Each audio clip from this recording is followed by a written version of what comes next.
Assalamualaikum sahabat. Al-Quran merupakan kitab suci yang murni. Allah Subhanahu wa Ta'ala menurunkan Al-Quran kepada Nabi besar Muhammad SAW.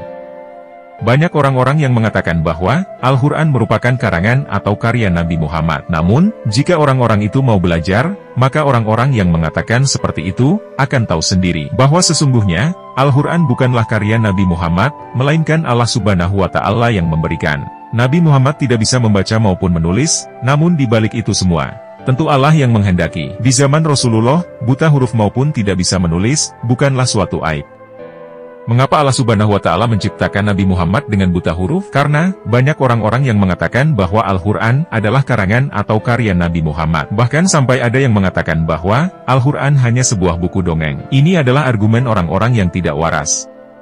Bagaimana caranya Nabi Muhammad mempelajari Al-Quran? Rasulullah belajar dengan menghafalnya. Allah memerintahkan malaikat Jibril untuk menurunkan wahyu kepada Nabi Muhammad, kemudian malaikat Jibril menuntun Rasulullah untuk menggerakkan bibirnya setelah malaikat Jibril menyampaikan wahyu yang dibacanya.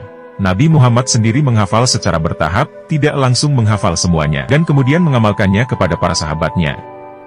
Jadi, ketika seseorang mengatakan Al-Quran adalah karya Nabi Muhammad, justru itu merupakan hikmah, agar yang mengatakan demikian berpikir, bagaimana mungkin Nabi Muhammad mengarang dan menulis Al-Quran? Sedangkan menulis saja beliau tidak bisa, apalagi membuat sebuah karya.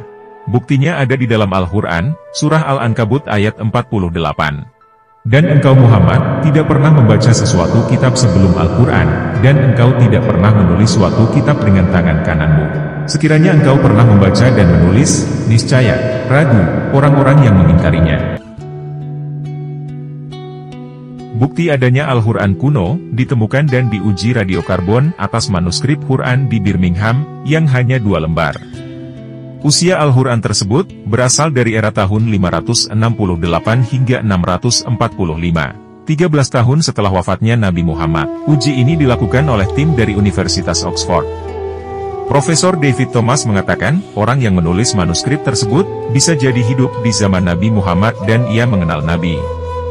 Pendapat lain, dari Direktur Lembaga Pendidikan Yayasan Mohammed bin Rashid Al Maktoum, di Uni Emirat Arab, Jamal bin Huwareib, mengatakan lembaran Quran di Birmingham, adalah bagian dari Quran yang ditulis ulang oleh Abu Bakar, sahabat Nabi Muhammad yang menjadi khalifah pada 632 hingga 634. Penemuan Al-Quran tidak hanya itu.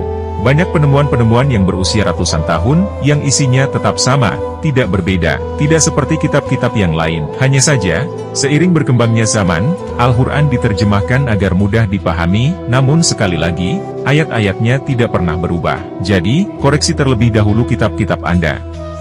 Terima kasih.